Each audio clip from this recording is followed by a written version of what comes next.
And welcome to this video tutorial in which we're going to be looking at an exam question on the criminal courts, and this could come up on your A-level exam under the topic of the English legal system. And it's quite a popular question for you to be asked about the criminal court process and the pre-trial procedures, including hearings such as plea before venue and mode of trial, which all help to determine in which court a defendant will ultimately be tried. So here's the question that we're going to consider. Describe how it is decided in which court a criminal trial will be heard. Include all categories of offence. And I think this is quite a nice question because that last sentence, include all categories of offence, is giving you a clue as to what you need to do in order to score highly on this question. Hopefully that sentence is jogging your memory back to your knowledge of criminal process and the fact that we have three main types of criminal offences: summary, triable either way, and indictable. And which category an offence falls into is really important in deciding which court a criminal trial will be heard in. So that's giving you a little clue there. So we're going to look at a model answer for this question, but before we do that, I just want to do a little bit of a recap about this pre-trial criminal court process before we look at precisely what you should put into your answer. To the question well, you're going to need to start by outlining the criminal court hierarchy. So I've got the hierarchy here, starting with the Magistrates' Court at the bottom, going all the way up to the Supreme Court at the top. So virtually all criminal court cases start in the Magistrates' Court, and around 95% will be completed there as well. And remember that the Magistrates' Courts also have some civil jurisdiction as well, but we need to focus today on the criminal jurisdiction. Cases in the Magistrates' Court are going to be heard by either 2 or 3 magistrates or by a district judge. And now let's consider the Crown Court. The Crown Court deals with the most serious criminal offences and is located in over 70 court centres across England and Wales, including the Central Criminal Court, which you've probably come across. It's in lots of films, TV programmes. It's commonly known as the Old Bailey, and we'll of course get onto the types of cases that court hears shortly. Next in our hierarchy, we've got the Court of Appeal, and the Court of Appeal is the highest court within the senior courts of England and Wales, and it deals only with appeals from other courts or tribunals. And it's divided into 2 divisions. You've got a little reminder here. It's divided into 2. It has a criminal side and a civil side, and it's based at the Royal Courts of Justice in London, and the judges of the Court of Appeal are the Lord Chief Justice, Master of the Rolls, President of the King's Bench Division, President of the Family Division, the Chancellor of the High Court, and the Lord and Lady Justices. And then right at the top of our hierarchy here, we've got the Supreme Court, and it was the Constitutional Reform Act 2005 which made provision for the creation of a Supreme Court for the United Kingdom.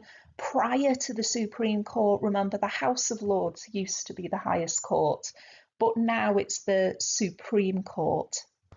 And that's a positive thing because the creation of a Supreme Court means that the most senior judges are now entirely separate from the parliamentary process, which of course is more democratic and helps to ensure better separation of the powers according to Montesquieu.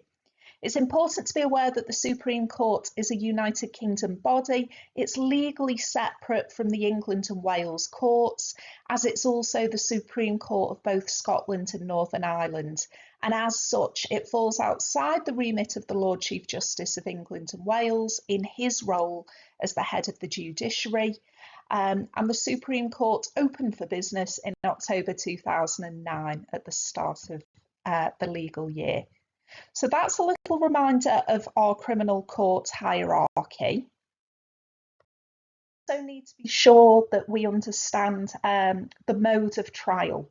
And that's going to be important in answering the question. As I referred to earlier on, the question itself said, make sure that you include all categories of offences. It was giving you a clue that the type of offence committed is going to help determine the place of the trial, or also the mode of trial is another way of saying that. So, first of all, let's start with summary offences. These are the least serious types of criminal offences, and they're mostly minor offences dealt with only in the magistrate's court, whether or not the defendant enters a guilty or a not guilty plea. And an example of a summary offence would be assault as found under Section 39 of the Criminal Justice Act 1988. The next type of criminal offence are either way or tribal either way offences, and these are sort of the in-betweeny offences that fall somewhere between the least serious and the most serious offences. They're more serious than summary offences, and the clue is in the name, tribal either way. That's telling you that they can be tried in either the magistrates or the Crown. And it depends on the seriousness of the case and on the defendant's plea, which we'll get to. And an example of a tribal either way offence would be theft or Section 47 ABH under the Offences Against the Person Act 1861. Indictable offences are the most serious offences, and you can see that they have to be tried in the Crown Court, and an example of that would be Section 18 GBH, murder, manslaughter, rape, so the really most serious criminal offences. So we're starting to see how we're answering this question now, because the place that the defendant will attend for their trial will depend in part on the category of offence, but it will also depend on how the defendant pleads and the pre-trial procedures that we go through. So let's have a quick refresher on that. Summary offences will have an early administrative hearing at the Magistrates' Court, which deals with bail, funding, and then we'll also have our defendant enter a plea. If they plead guilty, we just do the sentencing at the Magistrates' Court because it's a summary offence.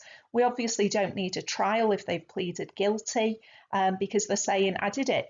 So we don't need to determine whether they did it. So therefore, we just sentence them. If they were to plead not guilty, we would have the summary trial again at the Magistrates' Court because it is a summary offence, one of our minor offences. Where it gets more complex is when you've got a tribal either way criminal offence. And this is more complicated, as you'd imagine, because the case can either be heard in the magistrates or in the Crown. So because of that, there's going to be rules determining which court it's going to be heard in. So as usual, we have a plea and case management hearing at the Magistrates' Court, and the defendant makes his plea. Now, if he pleads guilty, we can have a summary trial at the Magistrates' Court where they will be sentenced, or the magistrates can pass to the Crown Court just for the sentencing if they feel they can hear the case, but they feel that they don't have the power to issue a high enough sentence. If our defendant pleads not guilty, then a slightly different process follows. We have a mode of trial hearing. And a mode of trial hearing is where we decide in which court the case is going to be heard. And interestingly here, the defendant can choose. And that sometimes surprises students, that the defendant themselves will choose whether they want to go to the magistrates or whether they want to go to the Crown. But of course, if it is too serious for the magistrates, if they refuse jurisdiction because they don't think they have the power, then of course it would go to the Crown Court. And there's our alternative situations there. The final type of offence are our indictable ones then, and although we know already that these are going to be heard in the Crown Court, it's still useful to just outline what's going to happen to these indictable offences. So even though indictable offences will be heard in the Crown because the magistrates don't have the power, remember there'll still be an early administrative hearing at the Magistrates' Court, and then the magistrates will quickly commit the case to Crown Court because they don't have the jurisdiction to hear it themselves. Now, if our defendant pleads guilty at the Crown, again, we're just going to sentence them. We wouldn't need a trial there because they're admitting that they've done it, so our judge can just get straight on with the sentencing. If, however, they plead not guilty, that's where we may have a jury trial in the Crown Court, where we'll determine whether our defendant is guilty or not guilty, and if found guilty, he will later be sentenced. So we've had a little recap then of all the content that you need to be aware of in order to answer this question well. So I've just bullet pointed on this slide the key points really that you need to be including in your answer. So to start with, when you're answering in which court a criminal case is going to be heard, you would start off by saying or outlining, the hierarchy of the criminal courts. And just outline briefly, you don't need to write a lot, but just outline the role of the Supreme, the Court of Appeal, the Crown Court and the Magistrates' Court. And then quickly point out that the two main criminal courts that our defendant will be tried in is going to be the Magistrates and the Crown Court. Those appeal courts aren't going to be relevant unless the defendant appeals later on. When we're deciding which court it should be heard in, those are the two that matter for us. And then you're going to need to explain that the court is determined by the category of offence that our defendant has committed or has been accused of committing. And you would say that all crimes can be categorised as summary, triable either way, or indictable. You would say that summary are the least serious offences tried in the Magistrates' Court. It's always nice to give a practical example of one. You would then say that triable either way offences are our middle range of offences, such as theft, and they can be heard in either the Magistrates or the Crown, depending on whether the Magistrates have jurisdiction and whether our defendant chooses to be heard in the Magistrates or the Crown Court. And remember, there's advantages and disadvantages to choosing either court, and our defendant's choice will be determined during the plea and case management hearing.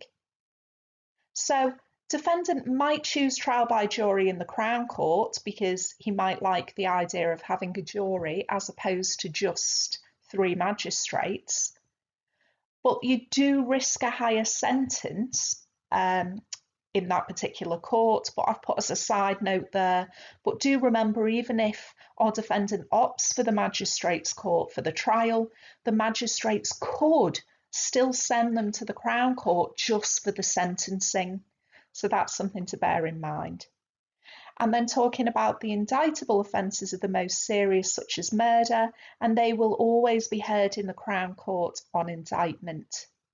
And it's worth as well just outlining briefly the role of the Magistrates' Court and the role of the Crown Court. And you can mention, as I have done in this video, that the Magistrates' Court will either have a district judge or 3 lay magistrates. And with the Crown Court, you would have 1 judge and a jury of 12 people deciding the case. So I hope that video has been helpful to you. Please check out the other videos on my channel. I've got lots of others about the English legal system that you might find helpful as well. And please do like and subscribe if you haven't already done so, because it helps me to make more content for you.